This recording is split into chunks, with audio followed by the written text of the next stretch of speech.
Dr. Shockley, you are accused of having a theory that is a white racist theory. How do you respond to that? Well, I respond to that by saying that I've considered whether or not I am a racist. Racist is an epithet that used to damage my self-esteem, but it doesn't anymore. I feel it's untrue. If you look in the dictionary as to what racist means, it means emotional feelings, irrational feelings associated with fear and hate. If I really had those, I don't think I would be here this evening. I feel that what I'm engaged in is a demand for diagnosis, and I'd like to say some more about this chart, which we'll come to probably later, which shows the disproportionate rates of reproduction for the least effective elements of the black community. I'd like to say more about that than we should in just this brief introduction. But I think there is another word that better describes what I'm involved in, and that word is raceology, which means a scientific analysis of racial differences. And basically, I have a faith that reason is a good thing, and I feel, as you do about the First Amendment, but maybe with a slightly different emphasis.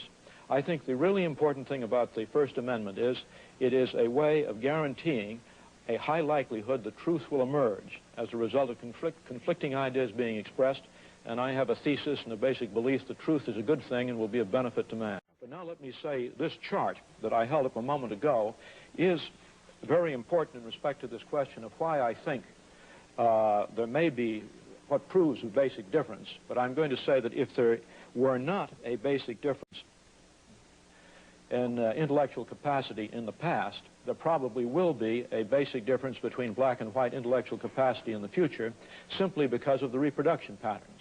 And these are Census Bureau data, and this is the most threatening aspect.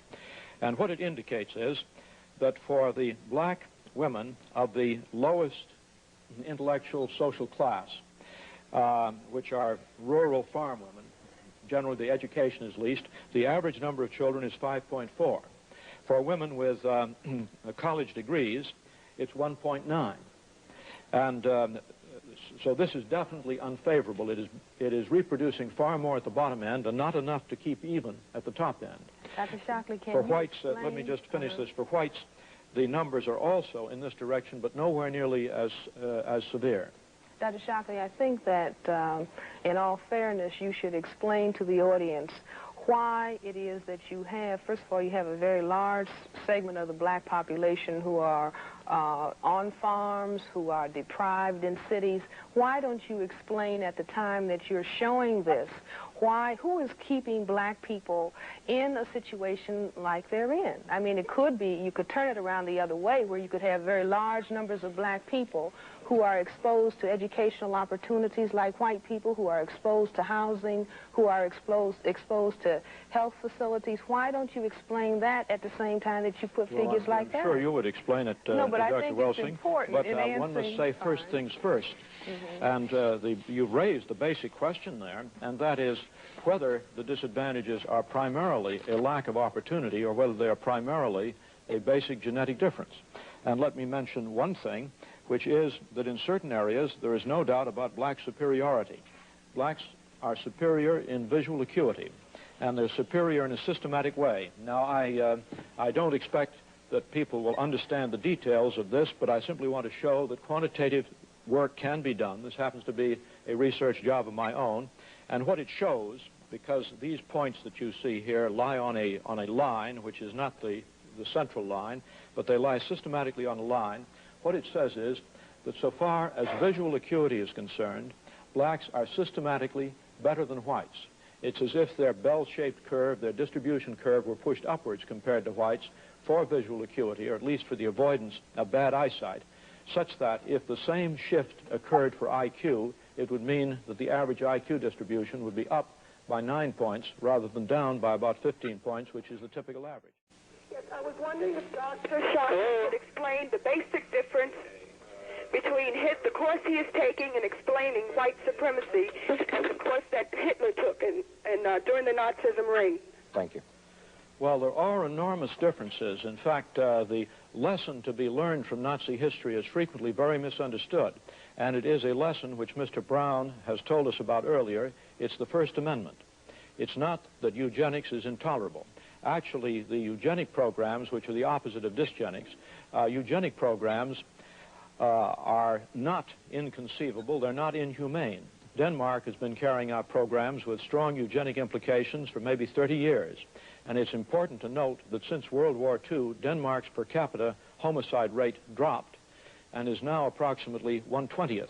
That is, the number of deaths of probability of being killed in a year by a violent homicide is roughly, the order of 100 times less for young Danes than it is for young American blacks. Now, but the lesson, let me say what the lesson of Nazi history we have in this country, and it will protect us. It's just the thing that makes this program possible. The First Amendment, which allows freedom of speech. If one believes that is not the right answer, then one has to be one of the most anti-German racists that can be. If one believes that the German people would have tolerated the concentration camps and the gas chambers, if news media, like the programs that Mr. Brown is setting on, if those people were willing to bring discordant views out into the open, I don't believe the concentration camps and the gas chambers could have continued to exist in Germany. I would like to ask a question, and Dr. Shockley, if you could answer it yes or no, I would appreciate it. Do you believe that black people are inferior in intelligence because of their heredity? I have a standard statement. It is not yes or no. It's memorized. I say it the same time every time, I think. What I say is this. My research leads me, and it's a tragic conclusion, really.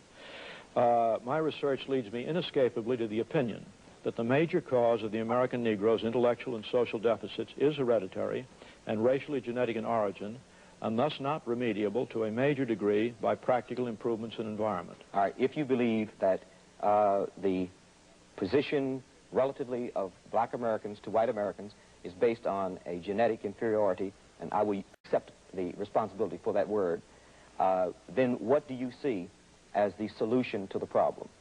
Well, I see the first aspect of this is to prevent the problem from becoming worse by dysgenics. This first word that Would you I translate mentioned, dysgenics for me and the audience? Would that be sterilization? No. Dysgenics, you see, means what that other chart I showed you says. Should blacks, the least effective element. Should blacks be sterilized? No. I have a... But if blacks are a problem, and we do not allow... This is inhumane. And Dr. I think one can find more humane solutions to this. Well, then how would... Then I would propose something in which one of the key phrases, is regardless of sex, race, or welfare status. And this is the proposal. I call it a thinking exercise. It's mentioned in that pamphlet that I showed that you can obtain. And it goes this way, that you would offer a bonus to everyone to be sterilized. Now, we know we have a population explosion problem. We know that in India, that bonuses in the form of transistor radios are offered to people. Would this bonus be directed to black people specifically, more than white? Mr. Brown, what did I say just a moment ago? I said, regardless of sex, race, or welfare status. Now, there is a group. That's what I say. There is a group of white people to whom this offer should be made also. Absolutely. Now, the offer is based upon the best estimates, best scientific estimates that one can have of any genetically carried disabilities. More functional skin pigment cells in the animal kingdom, the higher you are on the scale of phylogenetic ascension. In other words, nature in the course of evolution went to its highest state when it produced a cell that could produce pigment, and that we were sliding backwards. The mutation to albinism is a step backwards in the scale of evolution. Are you aware of that, Dr. Shockley? No, I'm not aware of that particular one. I am aware of another basic genetic difference, and that is that the rate of maturation of a neurological system gets longer and longer the more advanced the animal is. And that is one of the items on the racial difference, that the neurological development of blacks is faster than whites. Black babies walk on the average a month earlier than white babies. And the period of black gestation... people are much more creative also.